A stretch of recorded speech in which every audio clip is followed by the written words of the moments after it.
South India shopping mall, the wedding మంత్ర, సరికొత్త wedding collection, south India shopping mall.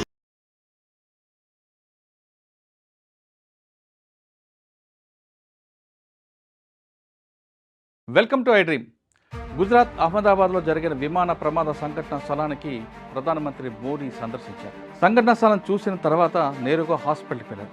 హాస్పిటల్లో ప్రమాదం నుంచి బయటపడ్డ ఏకైక వ్యక్తిని మాట్లాడి సంఘటన ఎలా జరిగిన విషయాన్ని ఆయన తెలుసుకున్నారు.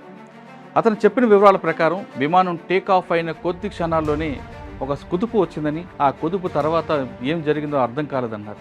అంతేకాకుండా కొంత దూరం వెళ్ళిన తర్వాత ఒక బిల్డింగ్లోకి వెళ్ళి ల్యాండ్ అయింది. తర్వాత నేను ఎమర్జెన్సీ డోర్ తెలుసుకొని నాకున్న సీట్ బెల్ట్ విప్పుకొని బయటపడ్డాను అనే విషయాన్ని ఆయన చెప్పారు. అయితే మోడీ కొన్ని అనుమానాలు వ్యక్తం చేశారు. విమానం టేక్ ఆఫ్ అయిన వెంటనే ఎవరైనా కాక్పీట్లోకి వెళ్ళారా, లేదా కాక్పీట్ నుంచి ఎలాంటి వాయిస్ వచ్చిందా అనే విషయాన్ని కొంత పరిశోధన చేసినట్టుగా తెలుస్తుంది. అంటే ఇక్కడ కుట్ర కోణం దాగి ఉందనే కోణంలో కూడా ప్రధానమంత్రి మోడీతో పాటు అక్కడ ఉన్న అధికారులందరూ కూడా వ్యక్తం చేయడంతో ఆ దిశగా కొంతమంది అక్కడ ఉన్న వాళ్ళందరూ కూడా బయటపడ్డ వ్యక్తితో మాట్లాడారు. ఆ వ్యక్తి నుంచి ఎలాంటి సమాధానం రాకపోవడంతో విమానం వెళ్ళిన కొద్ది క్షణాల్లోనే ఒక కుదుపులాగా వచ్చింది. వెంటనే ల్యాండింగ్ మూవ్మెంట్ తెలిసింది. తర్వాత ఒక బిల్డింగ్ మీద ల్యాండ్ అయినట్లుగా తెలుస్తుంది అన్న విషయం చెప్పగానే ఇంజిన్లో ఫెయిల్ అయిందా, లేదో అక్కడ ఉన్న ఎమర్జెన్సీ ల్యాండ్ దగ్గర జరిగిందా, లేదు ఫ్యూయల్లో ప్రాబ్లం వచ్చిందా అనే విషయాన్ని కూడా మోదీతో పాటు అక్కడ ఉన్న అధికారులందరూ చర్చించారు. సాధారణంగా బోయింగ్ విమానంలో డబుల్ ఇంజిన్ ఉంటుంది. ఒక ఇంజిన్ ఫెయిల్ అయితే మరో ఇంజిన్ కూడా ఆన్ అవుతుంది, దానిలో ఉంటుంది. కానీ రెండు ఒకేసారి ఫెయిల్ కావని మనకి నిపుణులు చాలామంది చెప్తారు. కానీ ఇక్కడ జరిగింది ఏంటి? ఫ్యూయల్లో ప్రాబ్లం వచ్చిందా, లేదు ఇంజిన్లో ఫెయిల్ అయిందా, ఎందుకు ల్యాండింగ్ గేర్ అన్నది సడన్గా ఓపెన్ అయిందనే విషయాన్ని కూడా చాలామంది అనుమానం వ్యక్తం చేస్తారు. సాధారణంగా విమానం టేక్ ఆఫ్ అయిన వెంటనే కొద్ది దూరం వెళ్ళిన తర్వాత ఇంకా మిగతా టైర్లన్నీ కూడా లోపలికి వెళ్ళి తర్వాత ఇంజిన్ తర్వాత ఫ్లైట్లో అంతా లైట్స్ ఆన్ చేయడం, తర్వాత ఫ్లైట్లో ఉన్న ఎయిర్ హోస్టెస్ అందరూ కూడా ప్రయాణికుల దగ్గర వెళ్ళడం, వాళ్ళకి కావాల్సినవన్నీ కూడా రిఫ్రెష్మెంట్ చేస్తుంటారు. కానీ ఇదంతా జరగడానికి దాదాపు 5 నిమిషాల సమయం పడుతుంది. కానీ ఎయిర్పోర్ట్లో టేక్ ఆఫ్ అయిన కొద్ది క్షణాల్లోనే విమానం కిందకి దిగడం అనేది చాలా ఆశ్చర్యకర విషయం. ముఖ్యంగా ఇప్పుడున్న మనకున్న నిపుణులు చెప్తున్న ప్రకారం ల్యాండింగ్ గేర్ అనేది ఎందుకు ఓపెన్ అయిందనే విషయం తెలుస్తుంది. ఆ ల్యాండ్ గేర్ ఓపెన్ అవ్వడం వెంటనే ఇతను మేడే అని ఏటీసీకి సమాధానం ఇవ్వడం. అంటే మేడే అని ఎందుకు అంటారంటే చాలా క్లిష్టమైన సమయంలో ఉన్నప్పుడు మాత్రమే పైలట్ ఏటీసీకి సంప్రదిస్తారు. ఇక్కడ అహ్మదాబాద్ ఎయిర్పోర్ట్లో మనకి ఏటీసీ నుంచి ఫ్లైట్ మనకు కనిపిస్తుంటుంది. కనుచూపు మేరలకు వెళ్ళే వరకు ఏటీసీ వాళ్ళు దాన్ని అబ్జర్వ్ చేస్తుంటారు. అదే సమయంలో రన్వే దాటి కొంత దూరం వచ్చిన తర్వాత పైలట్ నుంచి మేడే అనంతో వెంటనే ఏటీసీ అధికారులు కూడా అలర్ట్ అయ్యారు. కానీ జరగరాని ఘోరం జరిగిపోయింది. వందలాది మంది చనిపోయారు. ఇక్కడైతే ఫ్లైట్ అయితే హాస్పిటల్ మీద ల్యాండ్ అయింది, హాస్టల్లో భోజనం చేస్తున్న వాళ్ళు కూడా మెడికల్ కూడా చనిపోయారు. ఆ బిల్డింగ్ మొత్తం కొలాప్స్ అయిపోయింది. ఇదంతా ఒక పార్ట్ అయితే మోడీతో పాటు సీనియర్ ఆఫీసర్స్ చాలామంది వచ్చి ఇన్వెస్టిగేషన్ అనేది ప్రారంభమైంది. అసలు ఫ్లైట్ అనేది ముందు చెక్ చేసి ఏ ఫ్లైట్ అయినా సరే ఎయిర్పోర్ట్ నుంచి రన్వే నుంచి బయటికి వెళ్ళగానే ఆ రన్వే ముందు ఫ్లైట్ అంతా చెక్ చేయడం అనేది ఆ ఇంజనీర్స్ యొక్క పని. ఇంజనీర్లు ఎలా చూస్తారంటే టైర్లో గాలి దగ్గర నుండి ఫ్యూయల్ వరకు ఇంజన్ అంతా కూడా చెక్ చేసే బాధ్యత ఆ సేఫ్టీ ఇంజనీర్ చూస్తారు. దాని తర్వాత పైలట్, కో పైలట్ లోపలికి వచ్చి కాక్పిట్లో కూర్చొని వాళ్ళకి ఎంత ఫ్యూయల్ కావాలనేది కూడా వాళ్ళు అబ్జర్వ్ చేసి ఆ ఫ్యూయల్ ఉందో లేదా అనేది చూసుకున్న తర్వాత ఆ డాక్యుమెంట్ మీద సైన్ చేసి ఏటీసీ నుంచి క్లియర్ వచ్చిన తర్వాతే ఫ్లైట్ మూవ్ అవుతుంది. ఈ ప్రాసెస్ అంతా కరెక్ట్గా అయిన తర్వాత ఫ్లైట్ టేక్ ఆఫ్ అయ్యి కొంత దూరం వెళ్ళిన వరకు ఏటీసీ వరకు సంబంధాలు వచ్చి, అంటే అహ్మదాబాద్ తర్వాత మరో ఎయిర్పోర్ట్ ఎక్కడి వరకు ఉందో అంతవరకు కూడా అహ్మదాబాద్ ఏటీసీ వాళ్ళు దాన్ని ఫాలోఅప్ చేస్తారు. అంటే ఇంకొక ఎయిర్పోర్ట్ అని ఒక ఎగ్జాంపుల్, అహ్మదాబాద్ తర్వాత రాజ్కోటో లేదా ఇంకొక ఏరియా గాంధీనగర్ వచ్చే వరకు, అంటే ఇంకొక ఏటీసీ కంట్రోల్కి వెళ్ళే వరకు అహ్మదాబాద్ ఏటీసీ వాళ్ళు ఫాలో చేస్తారు. ఇంత పగడబందిగా జరుగుతున్న ఈ క్రమంలో ఫ్లైట్ టేక్ ఆఫ్ అయిన కొద్ది క్షణాల్లోనే ఆ ఫ్లైట్ ల్యాండింగ్ గేర్ పడిపోవడం, ప్రమాదం జరగజేసింది.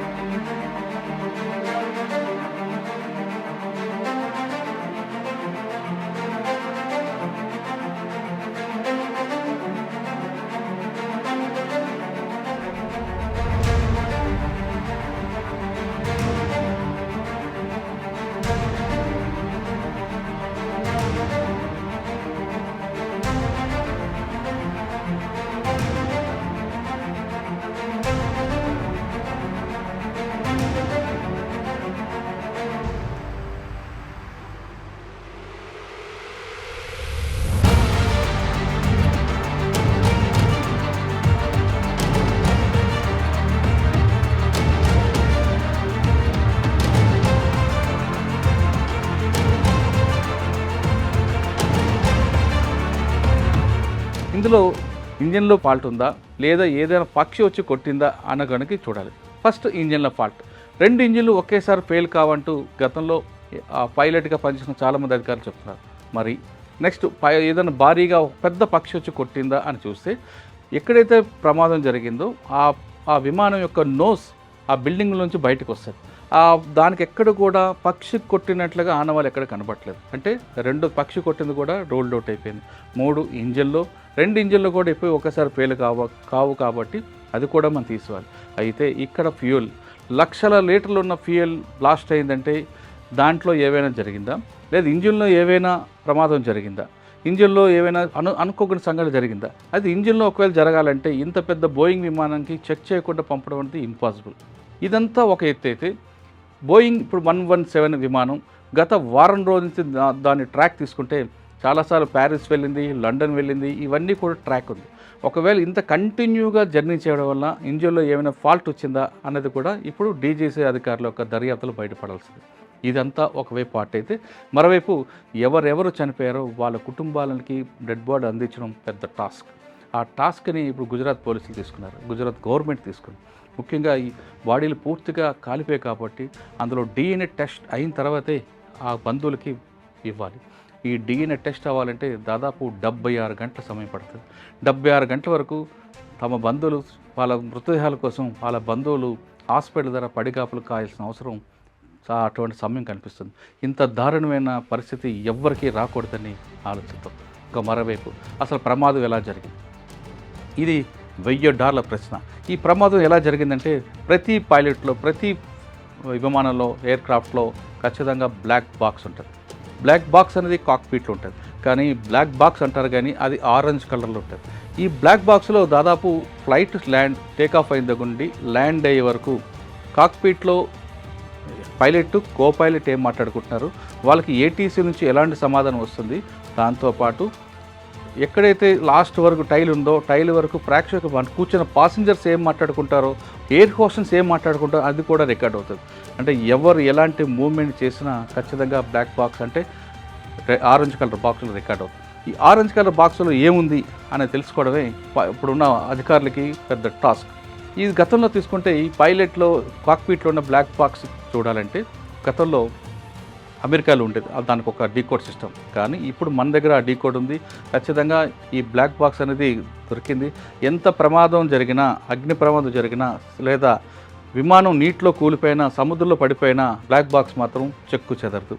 ఎందుకంటే గతంలో చెన్నై దగ్గరలో కూడా ఇదే విధంగా విమానం సముద్రంలో కూలిపోవడం, కొన్ని నెలల తర్వాత ఆ సముద్రంలో బ్లాక్ బాక్స్ తీసి తర్వాత ఏం జరిగిందనే విషయం కూడా డీకోడ్ చేశారు.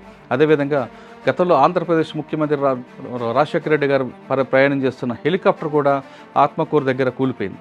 అందులో కూడా బ్లాక్ బాక్స్ డీకోడ్ చేసి అక్కడ ఏం జరిగిందనే విషయాన్ని కూడా పైలట్ మాట్లాడుకుంది, ఏటీసీతో మాట్లాడి డికోడ్ చేసి అసలు ఆ రాజశేఖర రెడ్డి గారి హెలికాప్టర్ ప్రమాదానికి కారణం ఏంటంది బ్లాక్ బాక్స్ ఓపెన్ చేసింది. ఇప్పుడు గుజరాత్లో అహ్మదాబాద్లో జరిగిన ఈ ఘటనలో మనకు దొరికిన బ్లాక్ బాక్స్ ఏదుందో దాన్ని డీకోడ్ చేసే పనిలో అధికారులు ఉన్నారు. దీన్ని డీకోడ్ చేస్తే కనీసం 24 గంటల సమయం పడుతుంది.